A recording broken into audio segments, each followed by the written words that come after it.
movimento, movimento que se inclina, traz e conserva a memória de si. Tudo aquilo que se move tende, tudo aquilo que tende grava, tudo aquilo que grava deixa rastro no tecido do ser. Karma é esse rastro ativo, a permanência parcial do gesto dentro da realidade. Não começa na moral, não começa no prêmio nem no castigo, começa na inclinação. Antes da culpa, antes da desculpa, antes da máscara do eu, já havia direção sendo escrita no invisível.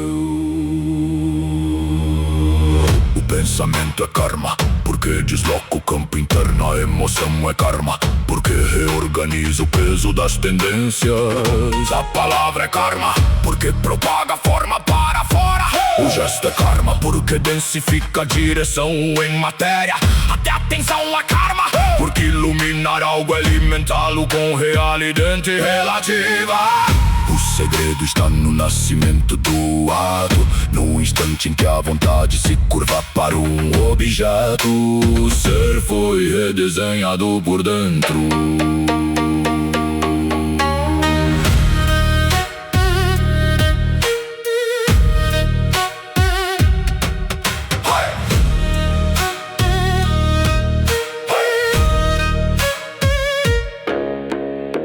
Por isso o fruto mais íntimo do karma não é primeiro aquilo que o mundo devolve, mas aquilo que tua ação fez de ti enquanto acontecia. Antes do eco externo já houve inscrição, antes do retorno visível já houve geometria secreta sendo cavada no coração. Cada repetição abre um suco, cada suco pede nova passagem, cada passagem insistente fabrica recorrência, e a recorrência, quando se adensa, começa a chamar-se destino. Karma também é campo, Atmosferas kármicas, impregnadas por gestos repetidos, há famílias curvadas, por respostas antigas. há pessoas que entram em silêncio e já espalham o perfume de suas inclinações acumuladas, como se carregasse no corpo uma estação de medo, avidez, ternura, violência ou compaixão. Karma é clima, karma é textura, karma é a memória do movimento tornada presença.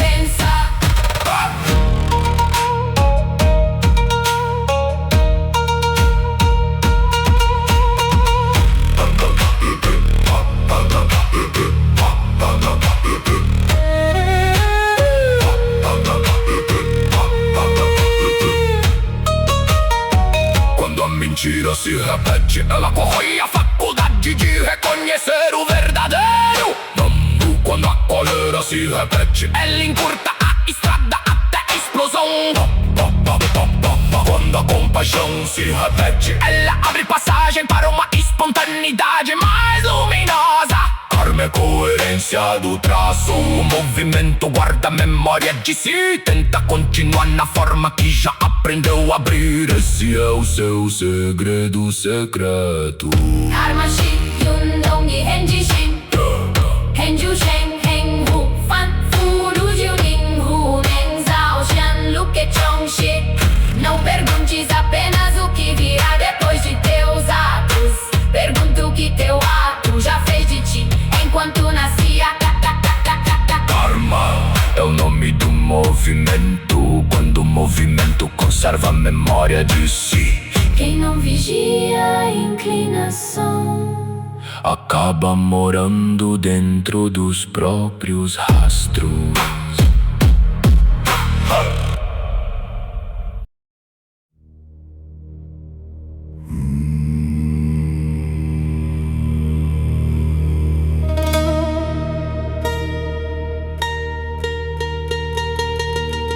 Antes do eu, havia inclinação. Antes do nome, havia direção. Antes da biografia, havia uma corrente dobrando o espaço do possível em favor de uma tendência. O ser humano chama de eu aquilo que muitas vezes já nasceu curvado. Karma não começa quando a pessoa decide. Karma já estava operando no modo como a vontade surgia, no modo como certas respostas pareciam naturais, no modo como o campo interno já se encontrava preparado para repetir a si mesmo. Gostos, medos, reações, impulsos, formas de defesa, fantasias, desejos de aproximação e repulsas profundas nem sempre são criações livres do instante presente. Muitas vezes são rastros acumulados, inscrições antigas, recorrências que se adensaram até parecer natureza pessoal. Eu veste a máscara do soberano, mas frequentemente é apenas a assinatura temporária de tendências que ganharam voz. O sujeito então não é origem pura, é coagulação.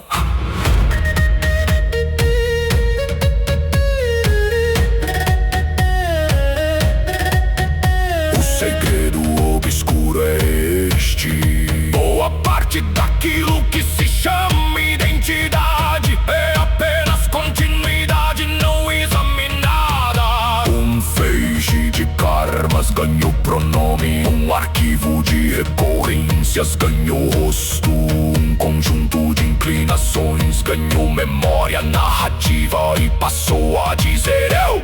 O homem acredita ser o autor absoluto de seus movimentos, mas muitas vezes é apenas o lugar onde antigos rastros aprenderam a falar em primeira pessoa. Quando o movimento se repete, ele cava. Quando cava, torna mais fácil sua própria repetição. Assim nasce o círculo kármico. Não porque uma entidade externa tenha aprisionado sempre, mas porque todo gesto insistente abre para si um caminho de menor resistência. repetir a cólera prepara a próxima cólera. Repetir a fuga facilita a próxima fuga. Repetir a carência amplia a fome que depois pedirá novos objetos para continuar existindo.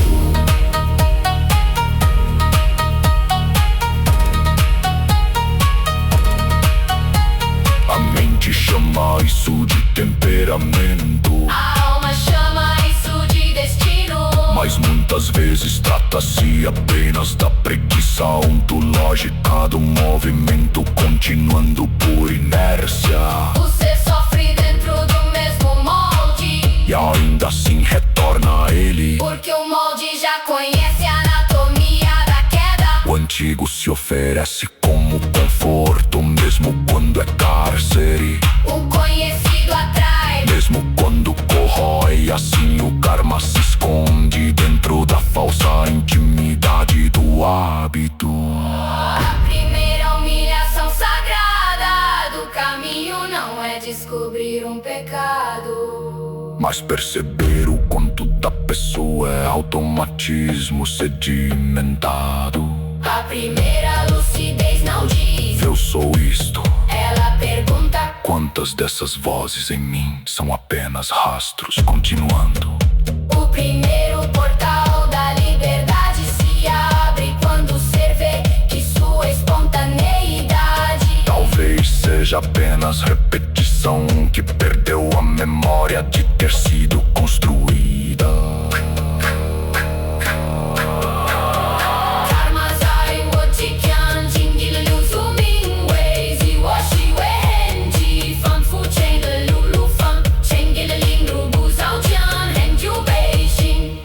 Antes do eu havia rastro, antes da escolha, antes da escolha a havia inclinação. Antes da palavra eu Havia um movimento tentando continuar. E aquele que deseja libertar-se deve olhar com severidade para a própria identidade, porque talvez encontre ali não um centro soberano, mas a velha memória do movimento vestida com nome de pessoa.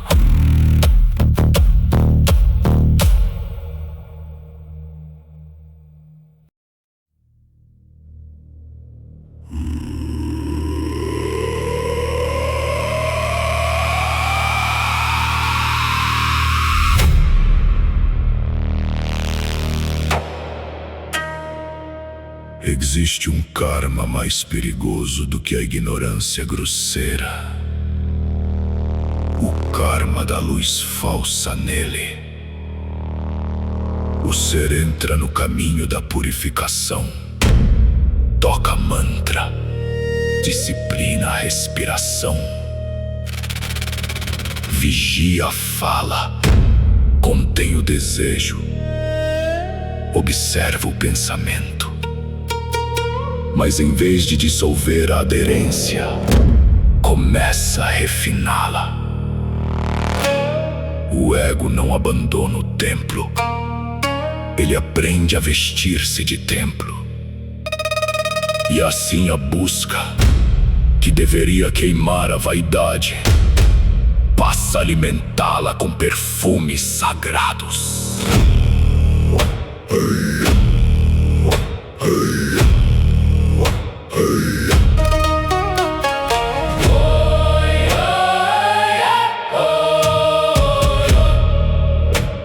O homem já não quer somente verdade, quer parecer aquele que a toca. Já não deseja apenas purificação, deseja a imagem de pureza refletida sobre si. Já não busca o real em sua nudez severa, busca uma santidade que possa possuir, exibir, contemplar em silêncio como quem contempla a própria coroa. Esse é o veneno secreto, transformar o caminho em ornamento, rito em espelho, a prática em assinatura de superioridade.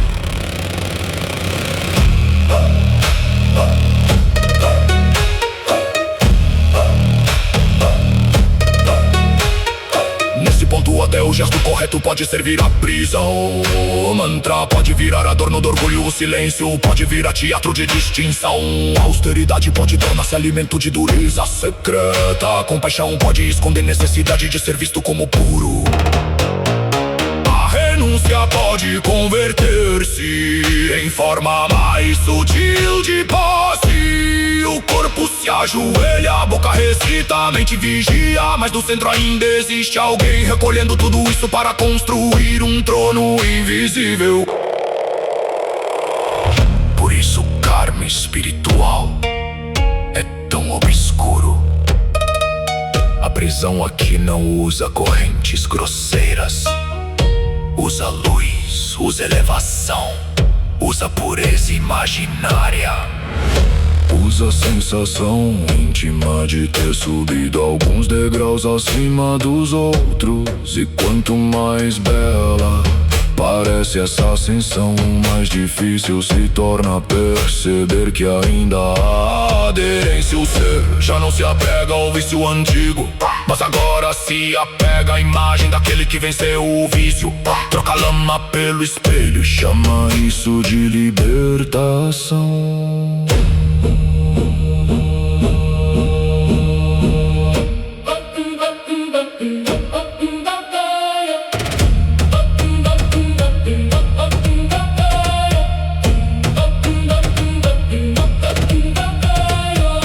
O mecanismo é cruel porque imita a verdade. Tudo parece mais fino, mais limpo, mais elevado, mas a substância secreta continua sendo apropriação. Continua sendo meu avanço, minha pureza, minha visão, minha altura, meu caminho raro. E cada vez que essa identidade luminosa se adensa, um novo suco kármico se abre. Não mais o suco da fome comum, mas o suco da santidade possuída. Não mais o orgulho bruto, mas o orgulho que aprendeu a falar com voz serena. Por isso não basta fazer o gesto certo, é preciso purificar a substância interna que quer possuir o gesto. Não basta entrar no rito, é preciso vigiar quem deseja sair dele coroado. Não basta cultivar o silêncio, é preciso ver quem transforma o silêncio em troféu. O verdadeiro caminho não adorna o eu, ele o rarefaz. Não perfuma, atravessa, não glorifica, expõe a sua sede de continuar existindo até mesmo dentro da luz.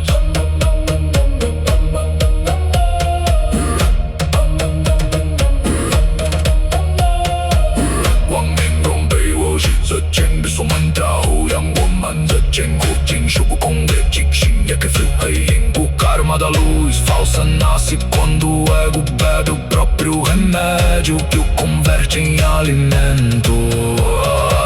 Aí o cultivo deixa de abrir passagem para o real e começa a construir uma prisão mais bela, mais limpa e mais difícil de quebrar. O segredo terrível é este: até a pureza pode aprisionar quando alguém deseja possuí-la.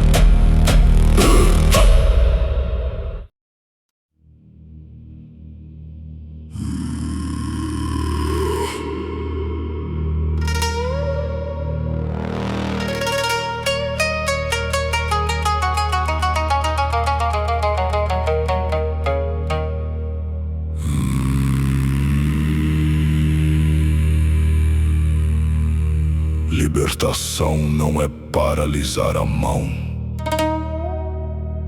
não é calar a vida por medo do rastro, não é fugir do gesto, nem transformar a imobilidade em altar. O ponto mais alto não é ausência de movimento, mas transparência no movimento. O sábio ainda fala, ainda corrige, ainda ama, ainda corta, ainda protege, ainda desce ao mundo quando necessário exige presença. A diferença está em não depositar no ato a fome de tornar-se alguém por meio dele.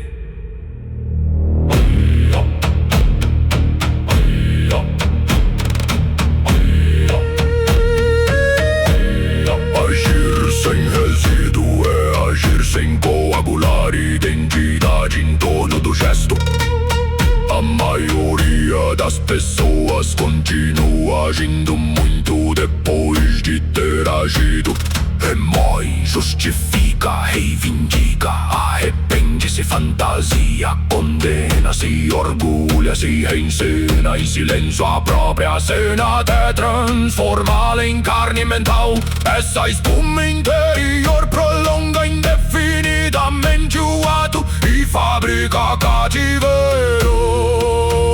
O gesto terminou no mundo, mas continua prisioneiro.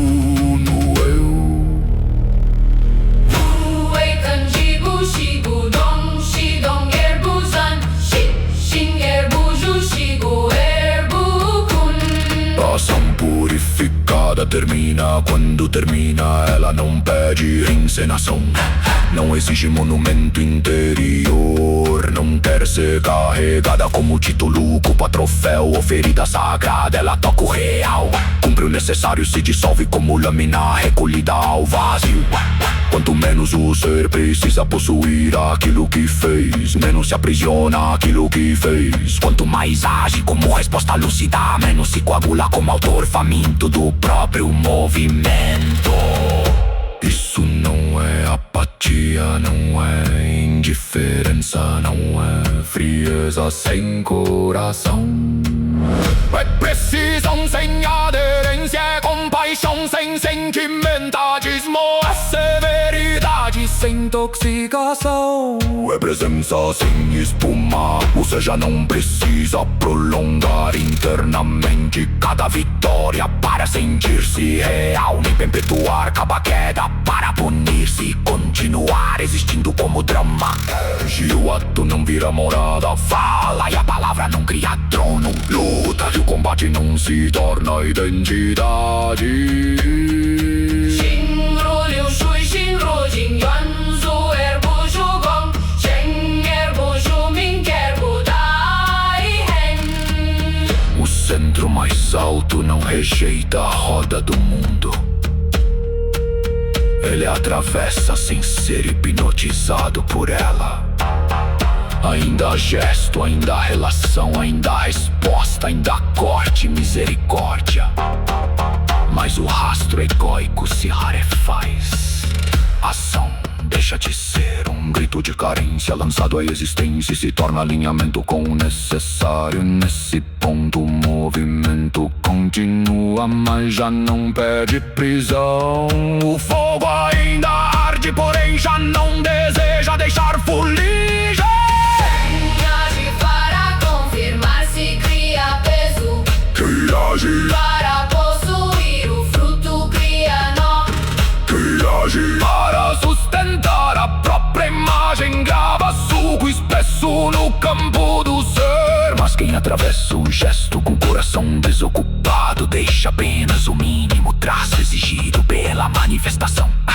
Essa é a passagem, não eliminar toda a ação, mas purificar o centro que se agarra ao ato. Não destruir a roda, mas deixar de ser devorado por sua hipnose.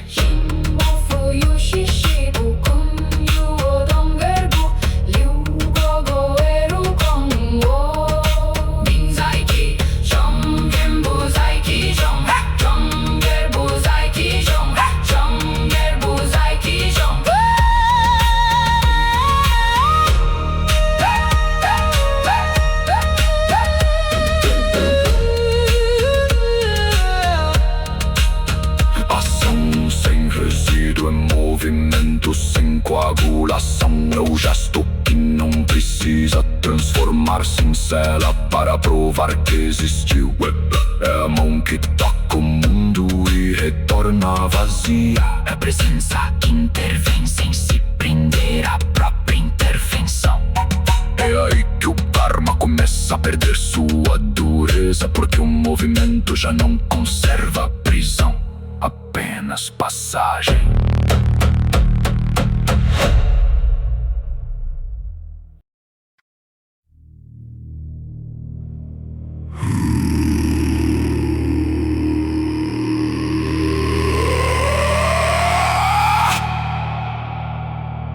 Há uma ordem acima do desejo humano, uma linha que não nasce do capricho, uma vontade que não pede permissão ao caos interior da alma. É o alinhamento com o desejo do céu. E se o desejo do céu é a linha do destino escolhida pelo Tao, então Dharma é a consonância viva entre o ser e essa linha superior. Não é adereço moral, é a verdade operativa de uma existência quando encontra a forma correta de existir. Não basta viver, não basta mover-se, não basta escolher e chamar isso de verdade.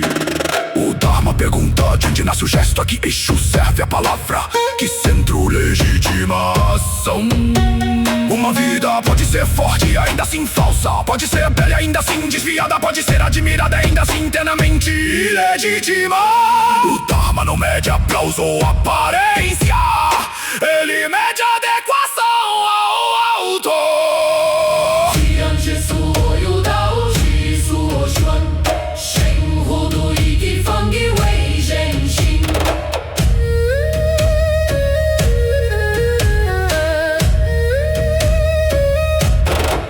Por isso o Dharma é legitimidade, não é legitimidade dos homens, mas a legitimidade ontológica.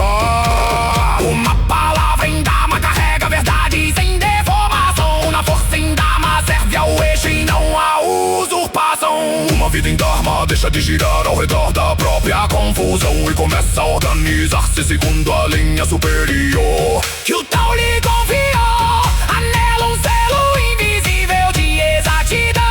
Mesmo na dor e no combate, algo nela soa reto.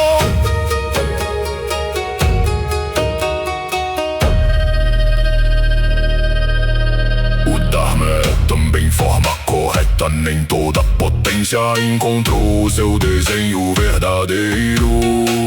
Nem toda grandeza tocou sua natureza legítima. O ser pode carregar dom, brilho e inteligência, ainda assim permanecer desalinhado. Quando o Dharma desce, a estrutura se endireita. Pensamento, palavra, intenção e gesto deixam de correr em direções inimigas. A existência ganha coluna, peso legítimo e presença sem teatro.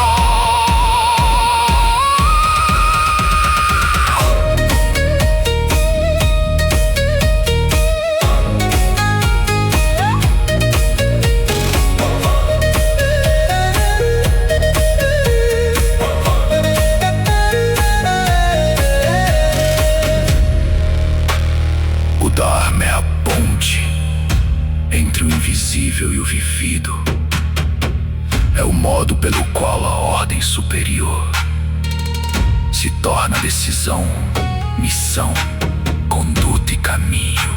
O Tao não permanece remoto quando o Dharma desperta. Ele ganha voz dentro da vida. Aquilo que estava alto torna-se direção. Aquilo que era destino torna-se passo consciente. Aquilo que era chamado torna-se resposta. Dharma vei vi, Dharma vei min shi. Tao hu shen shi tian hu shi. Dharma vei vi, Dharma vei min shi. Tao hu shen shi tian hu shi. Assim, a natureza do Dharma pode ser dita com uma só lâmina. É a verdade reta, legítima e integral de uma existência. Quando ela se alinha em essência e manifestação com a linha do destino escolhida pelo Tao. Quem entra em Dharma deixa de viver espalhado. Recolhe-se ao eixo E passa a cumprir com presença e fidelidade. aquilo que o céu Desejou ver nascer.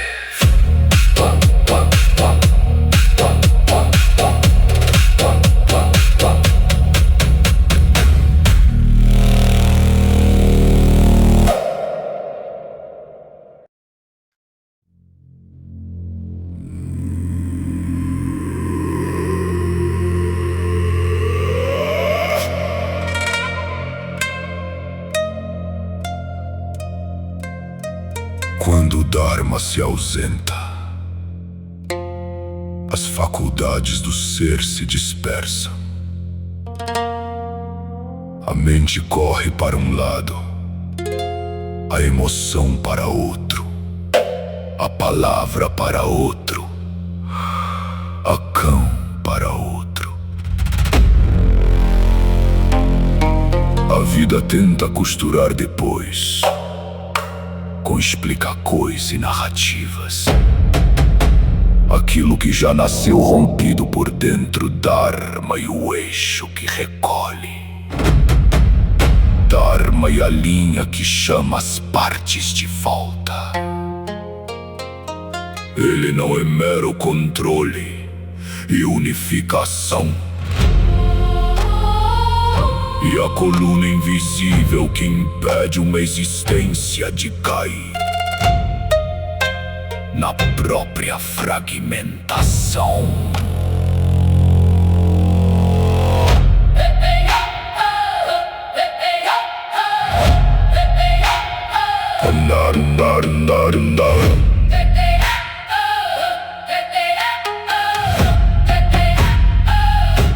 isso o Dharma produz gravidade. Não gravidade de peso modo, mas de legitimidade reunida. Quando pensamento, intenção, palavra e gesto começam a servir ao mesmo centro, algo não se ganha densidade correta. Ele deixa de parecer uma feira de impulsos concorrentes e passa a portar uma presença mais inteira. O Dharma não acrescenta enfeite, ele organiza estrutura, não adorna a alma, endireita sua arquitetura.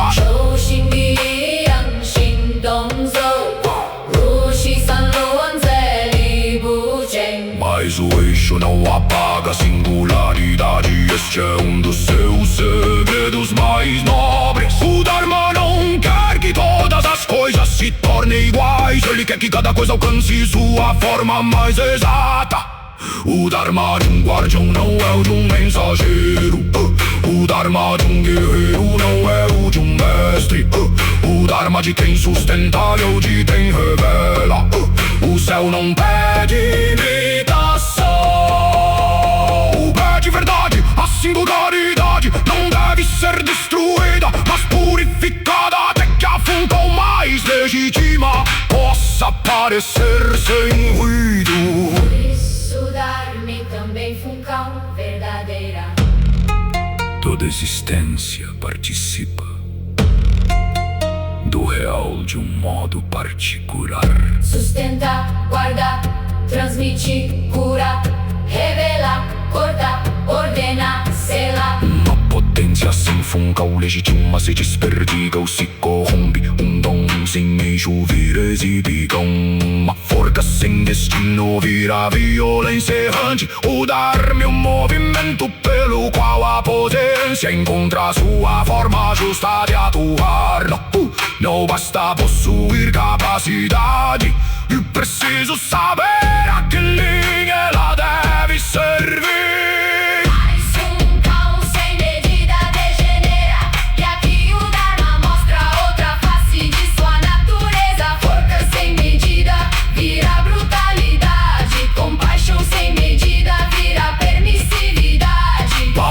Sem medida vira dissipação. Silêncio. Sem medida vira omissão. Retirada. Sem medida vira fuga. Combate sem medida vira intoxicação. O Dharma é ciência viva da proporção. Ele conhece a intensidade correta da firmeza, do acolhimento, da espera, do corte, do recuo e da presença. Leung Yu Ki do Gang, Ro Yu Hang, do Zefan Lai Shao Zefan Kong.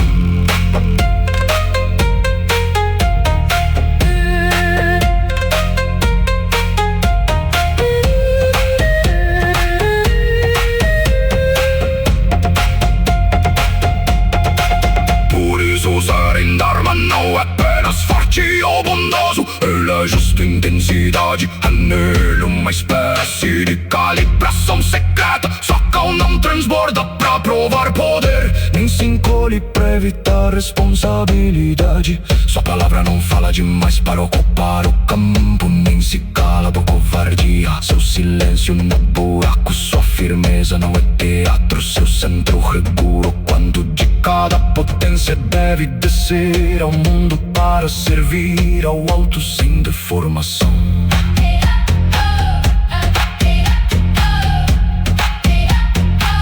Nada, nada, nada, nada. Assim o Dharma é eixo porque unifica, funkão porque legitima e medida, porque protege a verdade contra excesso e a carência.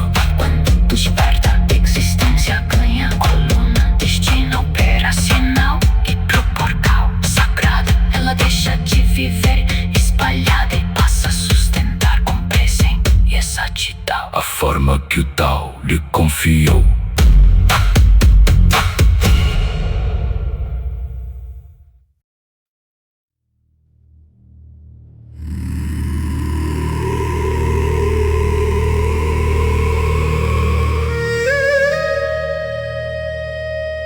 Dharma é a linha superior do Tao tornada forma viva numa existência. É o destino celeste, quando deixa de ser apenas desígnio invisível e se converte em estrutura interior, direção consciente, função legítima e presença exata. Não é apenas um chamado ouvido ao longe, é o próprio ser sendo endireitado até tornar-se compatível com a verdade que o alto lhe confiou. Quando o Dharma desperta, a vida deixa de mover-se como matéria dispersa e passa a adquirir coluna, selo, vocação e centro.